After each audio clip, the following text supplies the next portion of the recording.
Voilà, nous arrivons dans un moment très important de la semaine. C'est lundi soir, côté que ensemble nous sommes rentrés dans l'émission du lundi soir que nous gagnons chaque lundi à 7 heures précises. Eh bien, nous toujours là avec vous sur plateforme. Non? Alors, parce que nous estimons que l'important pour que Kembe fenêtre là ouvri sous la Bible là qui c'est la parole de Dieu. Et il est important pour nous faire ça parce que il est là pour être capable d'enseigner nous, pour capable de former nous, comme dit Paul, pour corriger nous, pour ouvrir les yeux nous, afin que l'homme de Dieu soit parfait et propre à toute bonne œuvre. C'est ça, Paul dit dans 2 Timothée 3,16. Car toute écriture est inspirée de Dieu, utile pour enseigner, pour convaincre, pour former, pour éduquer. Et parole, mon Dieu, c'est ça qu'il a pour faire, pour être capable de montrer route là pour faire, route la vie qui mène à la vie éternelle là. Parole là pour être capable d'éclairer. Donc, comme je t'ai dit la semaine passée, nous entrons dans le mois de décembre, qui est le dernier mois de l'année 2023. Nous sommes entrés dans le dernier mois. Et je dis à Gaëtan 4 décembre 2023, 6 heures du soir, nous brancher sous fenêtre sur la Bible. Ses amis, mon frère Gary Guillotot, qui est toujours là, ensemble avec nous chaque lundi soir, pour nous ouvrir fenêtre là, pour qu'ensemble, nous capables, eh bien, ouais, qui ça, bon Dieu, pour nous, qui ça la Bible qui nous dit à côté pour nous, je dis, nous te dis que moi, ça, c'est, nous allons consacrer à la Noël, nous allons consacrer à la Noël parce que c'est la fête, c'est fête ça que le monde l'a célébré pendant tout ce mois. Et bien, nous allons voir quelques mythes, quelques misconceptions au sujet de la Noël. Est-ce que Jésus était fait fruit le 25 décembre? Si, est-ce que c'est vrai? Est-ce que c'est une tradition? Pour certains, cette fête a des origines païennes. Pour d'autres, ils ont essayé de calculer la date de naissance de Jésus-Christ à partir des informations que nous avons sur Zacharie, le père de Jean-Baptiste, parce que pas oublier que Jean-Baptiste avec Jésus, c'était cousins otéiers. Et il n'y a que 6 mois de différence, il y a 6 mois seulement qui séparaient Jésus avec Jean-Baptiste. En d'autres termes, Jean-Baptiste plus grand passait Jésus de 6 mois seulement. Donc il est son aîné de 6 mois. Donc si on peut peut-être calculer ou bien essayer de trouver la date de naissance de Jean-Baptiste ou bien l'époque de sa naissance, on pourrait alors essayer de calculer ou bien d'imaginer la date de naissance de notre Seigneur et Sauveur Jésus-Christ. Donc il y a pas mal de questions que nous sommes capables de poser. Est-ce que la date est vraiment importante? Et qu'est-ce qui est le plus important ici? Donc, une bonne question là que nous pensons qui est important, que nous avons essayé de répondre, peut-être à la lumière de la parole de Dieu, peut-être à la lumière de l'histoire.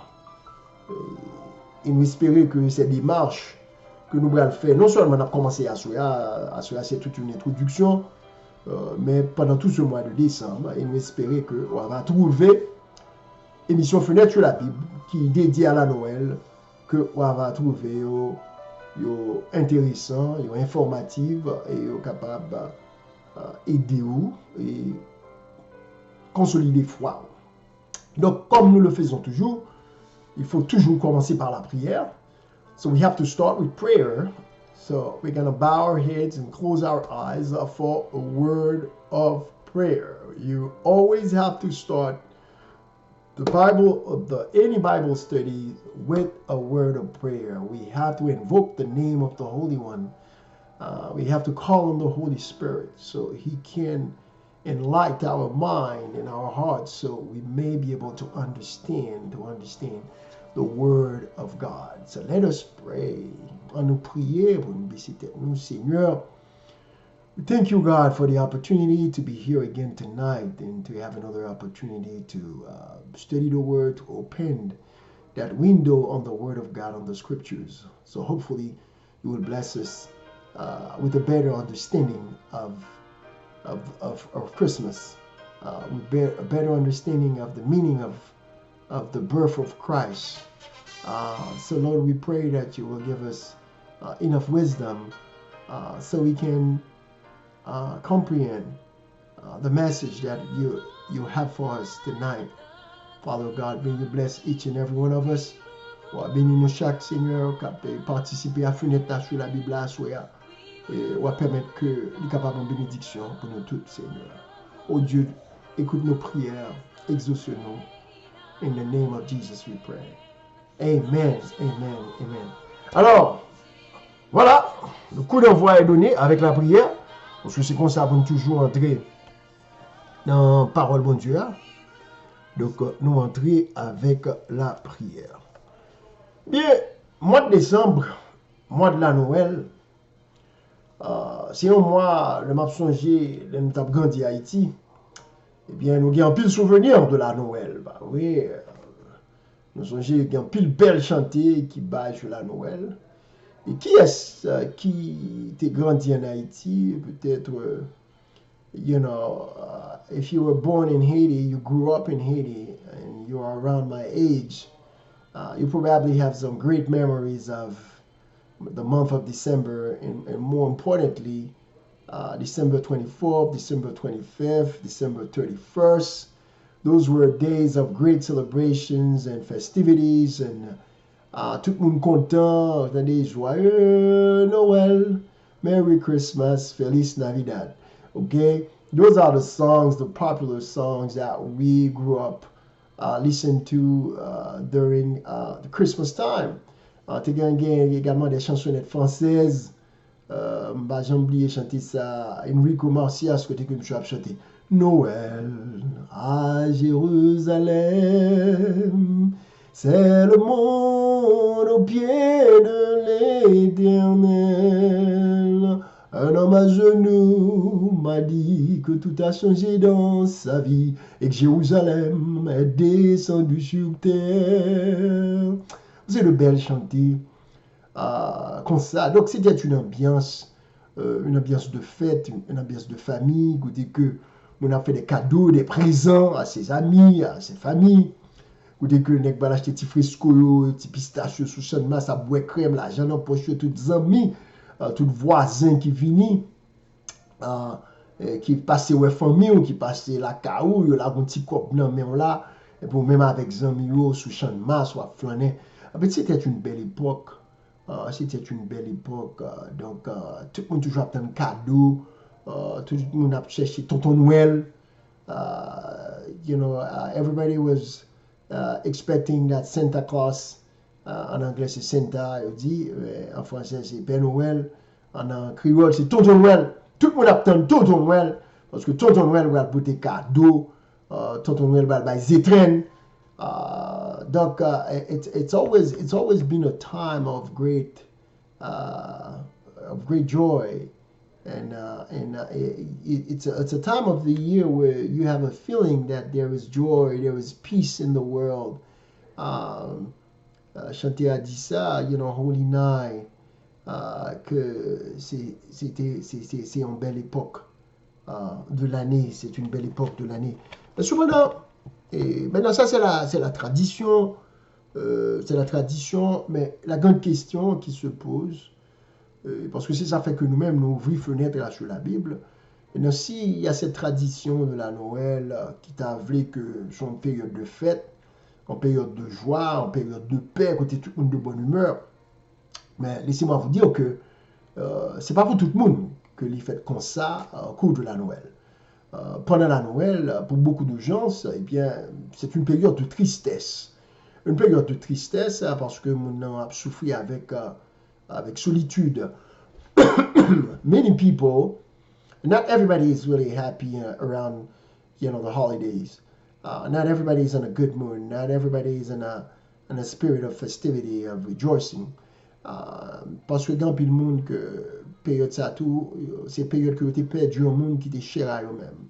You know, it's a time of the year where some people have some losses. You know, they've lost some family members, they've lost some friends around the holidays time. The holiday time, then it brings back some sad memories for some people. Donc, c'est pas tout le monde qui gagne cœur content après les joyeux Noël. Il y a plus de monde qui pas joyeux pendant l'époque ça. Il y a plus de monde qui souffre avec dépression tout. Il y a plus de monde qui souffre avec ça, les holiday blues.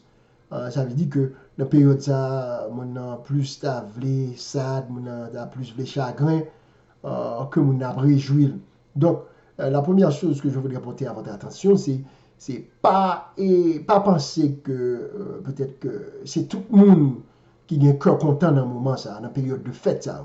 Pas penser que c'est tout le monde qui a un corps pour acheter cadeaux tout, pour faire fête, etc. Donc, comprenez bien que, eh bien, ces périodes de fête, il est capable réellement une période de fête pour beaucoup de familles, mais pas pour tout le monde.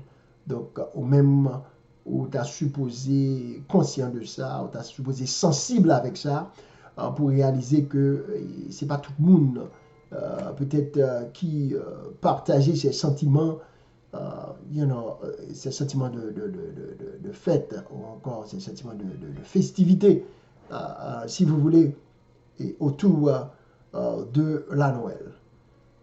Maintenant, est-ce que chrétien est capable de célébrer la Noël? Est-ce que la Bible a réellement dit que Jésus, est-ce que nous sommes capables avec la Bible en main, prouver que le Christ est vraiment né le 25 du mois de décembre?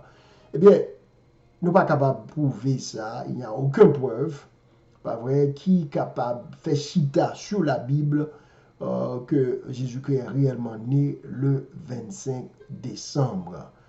Nous avons pour nous dans l'émission ça, fenêtre sur la Bible, qui côté date 25 décembre ça a sorti, à partir de quel moment de la chrétienté on a commencé vraiment à célébrer ou encore on a adopté la date du 25 décembre comme étant la date de la naissance de Jésus. Nous avons pour nous tout quels ont été les motifs de cette célébration, qui s'actait derrière l'empereur romain qui avait pris cette décision. Est-ce que c'était vraiment une décision religieuse pour reconnaître la valeur de la présence, de la venue de Jésus, ou bien était-ce une décision politique pour essayer d'unifier l'Empire romain, côté que les païens eux-mêmes avaient déjà pas mal de célébrations de divinité en ce jour du 25 décembre, et particulièrement la divinité du soleil, le dieu soleil, Mithra, chez les Grecs. Eh bien, nous devons couvrir toute bagage là ensemble avec vous. Comme nous avons dit, nous avons passé tout le mois de décembre et côté que nous avons essayé de décortiquer un petit peu les mythes, les misconceptions qui derrière la date du 25 décembre comme étant la date de la naissance de Jésus d'après certains secteurs du monde chrétien. Parce que ce n'est pas toute chrétienté qui est d'accord avec ça. Donc, pour nous capables de comprendre bagaille bien, je dis dans l'émission Fenêtre sur la Bible, ça nous voulait faire, nous voulons attaquer quelques misconceptions. C'est-à-dire qu'on sait le bagaille que nous avons répété, nous avons dit, mais que la Bible n'a pas dit. Parce que dans Fenêtre sur la Bible, nous-mêmes, nous voulons aller dans la Bible d'abord. Certainement, nous reconnaissons la valeur de l'histoire. Nous voulons rentrer dans l'histoire tout pour nous capables de comprendre, parce que des fois, l'histoire nous éclaire sur la Bible. L'histoire permet de nous comprendre ça que la Bible veut nous enseigner. Mais cependant, la source première, la source de base, c'est la Bible, c'est la parole de Dieu. Donc, nous dit que à Soya, tout simplement, for the sake of time, comme après tout le mois de décembre, nous allons attaquer quelques misconceptions, quelques mythes qui gagnaient sur l'histoire de la naissance, ou encore autour de la naissance de Jésus, notre divin sauveur. La première misconception que nous allons attaquer aujourd'hui, nous allons que, par exemple, le n'a peut-être dansé de belles chantées sur la Noël, il dit que, bon, il y a de cela 2000 ans, que Marie était montée sur un bourrique, sur un âne, et puis il n'y a pas de jeune côté pour te bailler naissance avec Jésus, c'est non pauvreté pour te regarder bête que dalle, que sauveur a te pris naissance, etc. Et que tu gagné des rois qui te monté sur des chameaux, qui te venu pour te présenter de l'encens, etc. etc. Nous voyons que tout bagage ça, la Bible n'a pas bail bagage ça, vrai, c'est la tradition qui a ajouté des détails. Et si nous voulons rester fidèles au texte biblique, n'a pas obligé de divorcer ou encore rejeter ces misconceptions qui planaient sous l'histoire ça, sur l'histoire de la naissance du Sauveur. Donc d'abord, on va essayer d'aller dans Luc chapitre 2, et forme de tout, que ce n'est pas dans tout l'évangile que nous avons plus ou moins certains petits détails sur la naissance de Jésus. Le monde qui plus abondé dans ce sens-là, c'est Luc, et puis ensuite il y a Matthieu également, mais nous allons aller dans l'évangile de Luc là, dans Luc chapitre 2, et nous allons lire par exemple, qui ça que l'évangile là dit nous là. Dans Luc chapitre 2, à partir du verset 1er, il dit, en ce temps-là, parut un édit de César Auguste ordonnant un recensement de toute la terre. Ce premier recensement eut lieu pendant que Quirinius était gouverneur de Syrie. Tous allaient se faire inscrire chacun dans sa ville. Donc, on voit que Jésus prend naissance pendant que, pas oublier qu'à cette époque-là, eh bien, la Palestine était sous l'occupation, sous le joug des Romains. C'était sous l'occupation romaine. C'est Romain qui a dirigé le ça. Eh bien, César Auguste, qui était empereur, il était ordonné un recensement de toute la terre. Et pendant que le recensement ça a été fait, tout le monde a allé. C'est ça, les census, ici en anglais, son recensement. Nous avons fait census ici, il y a pas d'informations sur toute famille, tout le monde qui race sorti, côté sorti, pour qu'on ait des détails sur la démographie pays a. C'est-à-dire qui est dans le pays, qui est dans la ville, qui l'âge moun côté sorti, qui catégorie, qui est comme on paquet de détails. Un recensement a fait eh bien à cette époque, à l'époque de la naissance de Jésus, eh bien César Auguste a ordonné un recensement. Donc pile auteur, pile commentaire qui t'a voulu faire comprendre que ça, c'est un argument contre la naissance de Jésus du 25 décembre, au 25 décembre. Parce que dit que, normalement, pendant l'époque ça, qu'il faisait froid, c'était une saison vraiment froide et une saison pluvieuse également, que les Romains qui étaient des hommes qui étaient very, very practical, ils n'ont pas jamais ordonné un recensement pendant l'hiver. Parce que ce n'est pas pour le moment idéal pour faire un recensement. Parce que, pas oublier, verset 3 dit, tous allaient se faire inscrire chacun dans sa ville. Donc, tu as un déplacement qui a fait que les habitants devaient aller dans des bureaux, dans des lieux particuliers, vrai, pour se faire inscrire comme un membre de ville que tu as vivre là, de localité que tu as vivre, parce que c'était l'autre ça que empereur là, que César te baille. Donc tout le monde t'a obéi, parce que pas oublier nous dit que tu es sous l'occupation, sous le joug des Romains. Verset 4 là, il n'est pas mal nous aucun détail qui dit que Marie était montée sur son bourrique pendant le temps 7, pendant le recensement. Il dit que Joseph aussi monta de la Galilée, de la ville de Nazareth, pour se rendre en Judée, dans la ville de David, appelée Bethléem, parce qu'il était de la maison et de la famille de David. Donc, c'est là, afin de se faire inscrire avec Marie, sa fiancée qui était enceinte. Joseph monta, Joseph reportait dans la ville, il reportait dans la localité, vrai, il remontait dans la localité, pour recenser lui-même avec Marie, Marie qui t'a porté un bébé, c'est-à-dire l'enfant Jésus.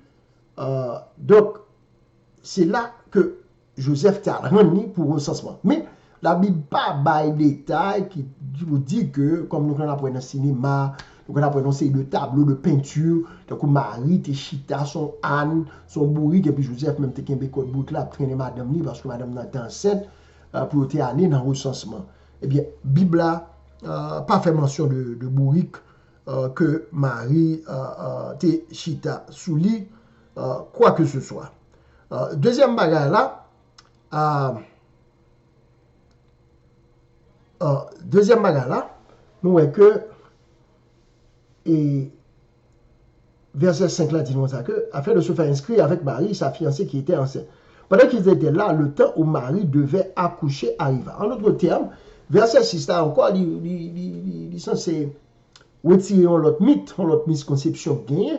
C'est que il faut comprendre que aussitôt que Joseph déplacé avec Madame Ni, avec Marie, ils ont monté à Bethléem, eh bien, c'est d'un coup monté, et puis Jésus tout fait tout. Mais la Bible a dit que pendant qu'ils étaient là, le temps où Marie devait accoucher arriva. Bon, pendant que vous étiez là, nous ne pouvons pas comprendre combien de temps que vous passé là, mais l'aile est arrivé pour Marie accoucher. Après 9 mois, Marie accouché. Et verset 7 a dit, et elle enfanta son fils premier-né, elle l'emmaillota et le coucha dans une crèche, parce qu'il n'y avait pas de place pour eux dans l'hôtellerie. Elle enfanta son fils premier-né et l'emmaillota et le coucha dans une crèche. Donc, c'est ça, il est manger en anglais. Marie, elle prend petite là, elle enveloppe li et elle mettait li dans une crèche. Là, la Bible a bail en quel détail sous question à faire petite là t'es faite dans étable côté où t'as gardé bœuf côté que c'est bête que t'as gardé que Jésus t'es faite dans pauvre étable à Bethléem. Jean, la tradition voulait faire nous comprendre. Donc question de l'enfant Jésus t'es pris naissance dans une étable, dans une pauvre étable à Bethléem. La Bible dit ça. Cet détail ça n'est pas biblique. Et je dis dans l'introduction, c'est censé le mythe que nous voulons renverser avec vous, nous voulons clarifier pour vous. Nous faut comprendre que Gomben a raconté des fois dans cette histoire que c'est tradition qu'a ajouté, mais il n'y a pas biblique. Donc, nous dit premier bagage là, c'est que nous va écouter la Bible dit que Marie était montée sur un bourrique lorsque Joseph t'a mené dans le recensement, ou bien il t'a allé dans côté que il était allé pour donner naissance à l'enfant Jésus.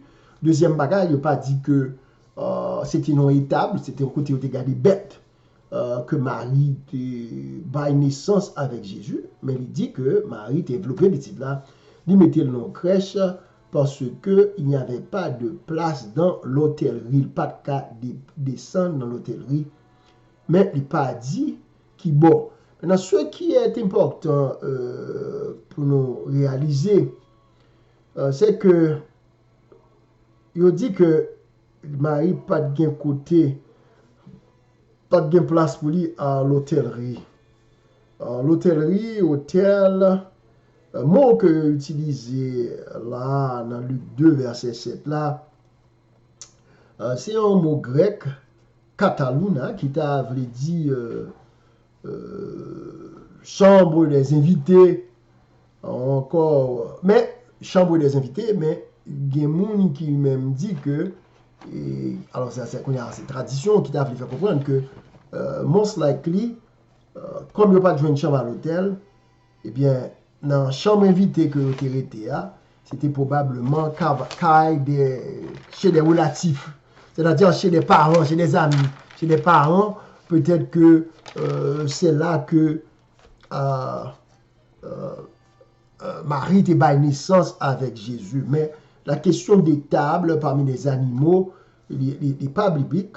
Il n'y a pas de joindre une chambre d'invité à l'hôtellerie, si vous voulez, mais il n'est pas dit tout que il était baille naissance à Jésus. Il prend naissance, nous dit que certainement, il a mentionné la crèche, mais il n'y a pas de mention. Par côté, là, il parlait de étable. Comme nous disons que le mot utilisé ici, qui traduit il n'y avait pas de place pour eux dans l'hôtellerie, c'est le mot grec kataluna, qui signifie la chambre des invités ou bien lodging place. Par exemple, nous jouons le mot ça a utilisé deux fois dans Marc 14, verset 14, Luc 22, verset 11, que vous traduit en anglais par guest room, c'est-à-dire la chambre des invités. La chambre des invités.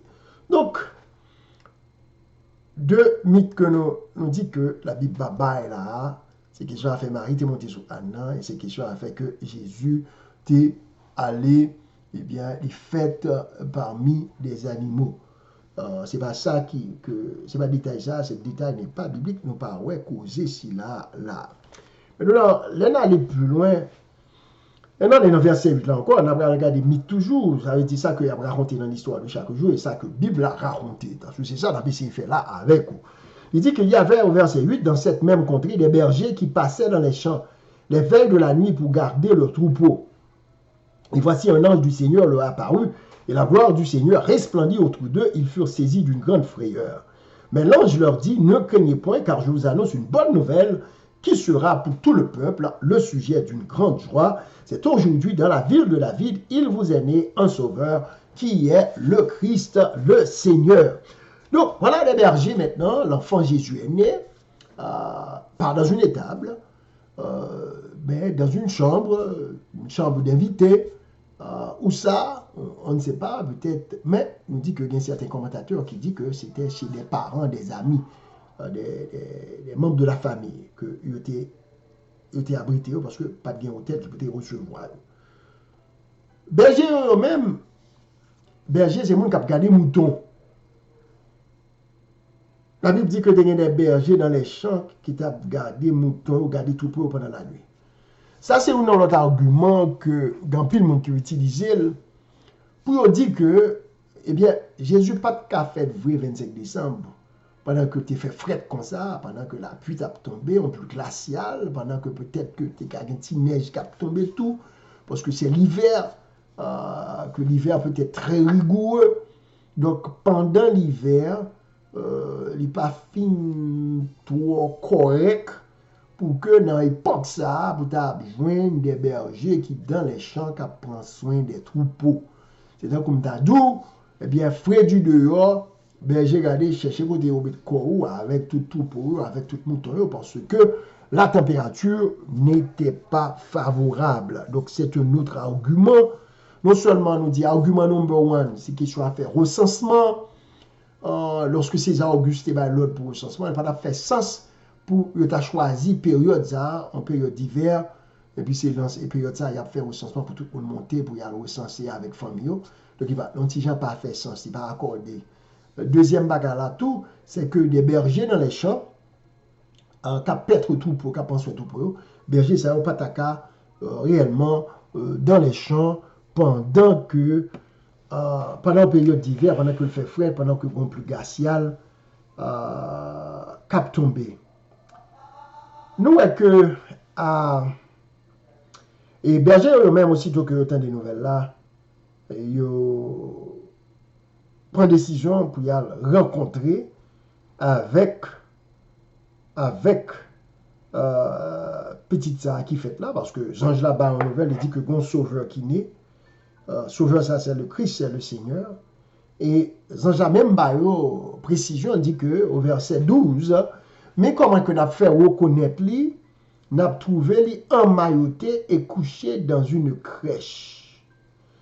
Et soudain il se joignit à l'ange une multitude de l'armée céleste louant Dieu et disant gloire à Dieu dans les lieux très hauts et paix sur la terre parmi les hommes qu'il agrée.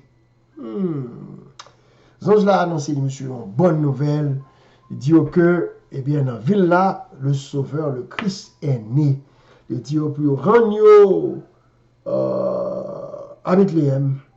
Il va trouver petite là emmailloté dans une crèche.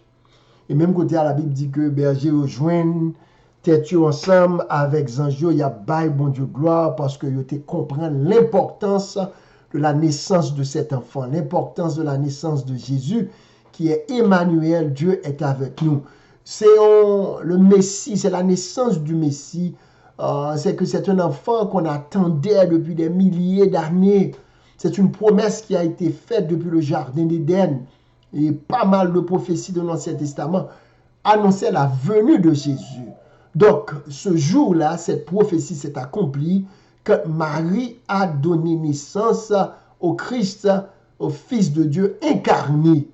Au Fils de Dieu incarné. Pas oublier que nous disons déjà que avant que Jésus-Christ vienne sous terre, dans le sein de Marie, par l'opération du Saint-Esprit, eh bien, il existait déjà. Et c'est ça qu'on appelle le miracle de l'incarnation, côté que Dieu s'est fait homme et a participé à notre nature en épousant le corps humain. Cependant, sans péché, sans péché. Donc, l'enfant est né, les anges l'ont annoncé, l'ange l'a annoncé, Gabriel l'a annoncé à Marie, et c'était un jour de fête, un jour d'espoir pour l'humanité, une nouvelle page qui tournait avec la venue de Dieu sous forme humaine sur la terre. Eh bien, les anges passaient dans les champs, ils baillent berger une nouvelle là.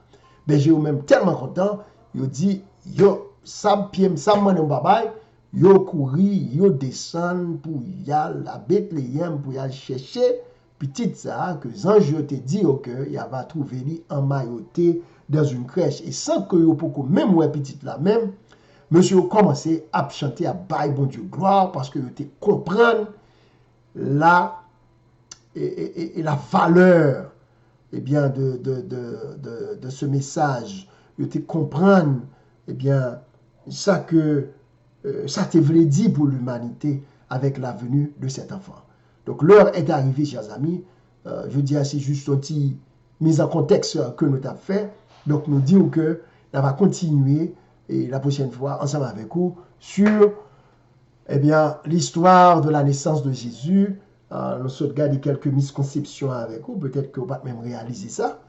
Mais nous avons plus de bagailles toujours la prochaine fois que nous rencontrons, c'est-à-dire lundi prochain, nous allons causer davantage sur cette question. Alors, question toujours demeurée, est-ce que Jésus réellement a fait le 25 décembre? Nous avons deux éléments là déjà qui t'a voulu porter nous à croire que ce n'est pas possible, il va faire sens pour le fait le 25 décembre. Et nous disons deux éléments, c'est premièrement le recensement que César Auguste avait ordonné, que monde qui connaît très bien les Romains, comment que c'est des hommes en nation qui étaient très organisés, très disciplinés et très pragmatiques, qui étaient pragmatiques, il va eh bien, ordonner un recensement pendant une époque d'hiver, pendant que il fait très frais. Deuxième bagarre là tout, nous voyons que il y a des bergers dans les champs et on dit nous que most likely il était frais, très frais, donc il est très improbable pour que tu aies des bergers dans le champ qui prend soin tout pour eux, non un moment comme ça, non période comme ça. Donc nous doutons que, en conclusion, que pas aucun détail dans la Bible qui dit que Marie était montée son bourrique lorsque l'Israël menait. Joseph avait été déplacé pour aller dans le recensement et pour aller à la Bethléem pour que Sauveur prend naissance. Et pas aucun détail qui dit que Jésus était né non étable, c'est-à-dire que tu as regardé des bêtes. Tout bagage ça c'est tradition, c'est la petite histoire. Mais la Bible n'a pas révélé ces détails. Et bien, quand pile bagage sur la Noël qu'on va apprendre que la Bible pas dit, et quand pile bagage que nous va apprendre là, on va voir que c'est plutôt la tradition humaine, c'est plutôt la tradition païenne, beaucoup de traditions païennes qui se sont mélangées à la vérité, à l'évangile. C'est ça, le syncrétisme, c'est un mélange de paganisme avec de pratiques païennes, avec parole, bon Dieu, avec l'évangile là. Et nous allons également qui était derrière syncrétisme, ça, mélange ça, qui vient de Noël 25 décembre comme étant date de la naissance de Jésus, et à quelle fin que les Romains ou encore l'empereur de Rome avaient pris la décision de porter la date de la naissance de Jésus au 25 décembre. Et nous avons fort connaître tout, qui première fois dans l'histoire chrétienne que vous avez fait ça, tout le bagage avant de mieux comprendre ce sujet. Donc, chers amis, nous prenons un petit temps en plus, jeudi, nous 5 minutes en plus, nous, sorry, nous apologize, si vous voulez bien, parce que toujours, pour dire respect à nous-mêmes, Donc, nous sommes arrivés à la fin de notre émission. Nous concluons avec une prière. Père très saint, nous disons merci, Père, pour le moment ça que nous passions bien dans l'étude de ta parole. Nous demandons, Seigneur, on va continuer à guider nous de cette démarche pour que nous soyons capables de comprendre bien, Seigneur, l'origine de la Noël, l'importance de la Noël. Mais quel qu'en soit le cas, Seigneur, nous connaissons que Jésus est venu dans ce monde et qu'il était venu, qu'il a vécu parmi nous. Et nous croyons de tout notre cœur qu'il a vécu parmi nous, qu'il a été mis à mort et qu'il est ressuscité le troisième jour et qu'il est monté aux cieux et qu'il revient bientôt. Seigneur, nous devons aider nous à préparer nous en ce sens. Et bien dans cette période de fête et de réjouissance, aidez-nous à penser aux autres, Seigneur, car il y a plus de monde qui a souffert, il y a plus de monde qui n'a pas gagné, il y a plus de monde qui n'a pas côté pour dormir, il y a plus de monde qui n'a pas manger, il y a plus de monde qui n'a pas côté mais pour reposer tête, il y a plus de monde qui est dans la tristesse. Époque de fête, ça peut porter de mauvais souvenirs, un peu de mauvais feeling, chagrin, dépression pour un peu de monde. Nous devons consoler les cœurs. Et on va servir avec nous tous pour nous capables, si que nous avons réjoui nous, pour nous capables également, eh bien, soutenir ce qui fait bio, pour nous capables de bailler la main à ce qui a trébuché, pour nous capables de partager ça nous gagne avec ça qui va gagner. Oui, Seigneur, dans l'esprit de Jésus, pour la gloire de Jésus, nous te prions. Amen. Amen, chers amis, nous vous disons grand merci et Happy December. Bon mois de décembre, que mon Dieu bénisse nous et que moi ça capable un mois de joie, de paix et que un mois qui porte bonnes nouvelles pour nous toutes avec famille, nous avec amis. Ciao, à la prochaine.